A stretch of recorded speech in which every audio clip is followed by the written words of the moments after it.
We are passing new law called the Central Bank of Sri Lanka law, and it's welcome that we have take a look at the monetary system and the central bank. However, when it comes to the law, the primary driver of this law is the independence of the central bank.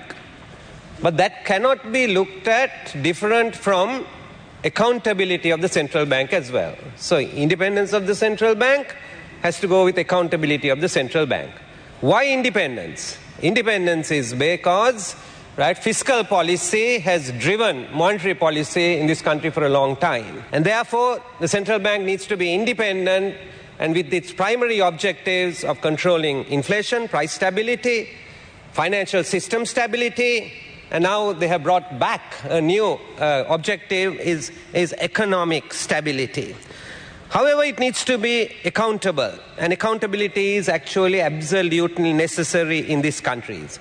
It starts with the legal system itself. Laws delays, people in the legal system are responsible. Why are there laws delays? We have an anti-corruption commission, CBOC. What's the accountability? Nothing of significance has actually happened. And therefore, we want the central bank to function and achieve the objectives, but we also want to make sure that it is accountable. We have a financial crisis in this country. Different people might pass responsibilities that different people are responsible for the financial crisis, but the central bank is also responsible of the past financial crisis.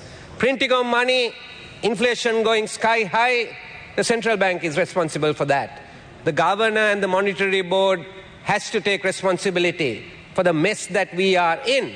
So on one hand, we are arguing for the independence of the central bank. On the other hand, we have had a situation, where the central bank is also responsible. Excuses that we had pressure from presidents and prime ministers and finance ministers is not good enough. If this country is going to be put right, professionals should stand up. And therefore, that is why we are arguing for accountability. Now, monetary policy is technical. It's data-driven. Information is price-sensitive. Therefore, because they decide on how many bills, how many bonds, what are the tenors of these, what are the amounts, what are the prices, what are the yields. So price-sensitive information is there. And when you have price-sensitive information, it can lead to corruption. And it has in the past. We had a bond scam in 2015. That's what was alleged. We still don't know. We are still waiting for a decision on it. But leakage of information has happened for decades. It has happened. And there have been leakage of information, sensitive information. People have benefited privately from that. So we don't want to dilute the monetary board. We, as a party, are opposed to the expansion of the monetary board. We don't want it to be subsumed by the governing council. And that is why we are proposing an amendment to that. We are saying if you're having the governor and 2 deputy governors, there should be at least 4 other independent people on the monetary board. And restrict the monetary board to 7. Don't subsume it with the governing council. And if necessary, how those 7 are appointed, even 2 members of the governing council, up to 2 members could be appointed. And that's one of the amendments that we are seeking for in terms of accountability. Accountability is important because we live in a world in which the political philosophy is there's an executive, there's a legislature, and there's a judiciary. The central bank doesn't become a 4th arm of governance in that sense. So it has to be accountable. It has to be accountable to Parliament. So if you look at Section 26, accountability measures are there. There are measures like inflation targeting. The minister and the central bank sign a monetary policy framework agreement. And if they are not performing, they have to report to Parliament through the minister, and that information could be made publicly available. But if the central bank goes on failing, if it goes on failing, just giving a report won't help. I think we have to go further. We have to go further. And therefore, Honourable MP, you have another 2 more minutes. In Section 19, it refers to the disqualification and removal from office holders. It talks about that.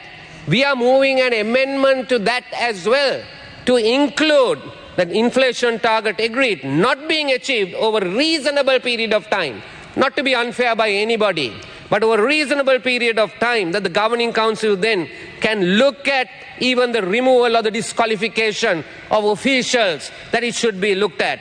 Some countries have such accountability. Now, I know New Zealand has such accountability. New Zealand might not be the favorite of the International Monetary Fund. We are not here to play a favorites game for the International Monetary Fund or New Zealand or anybody. We want to do what's best for Sri Lanka.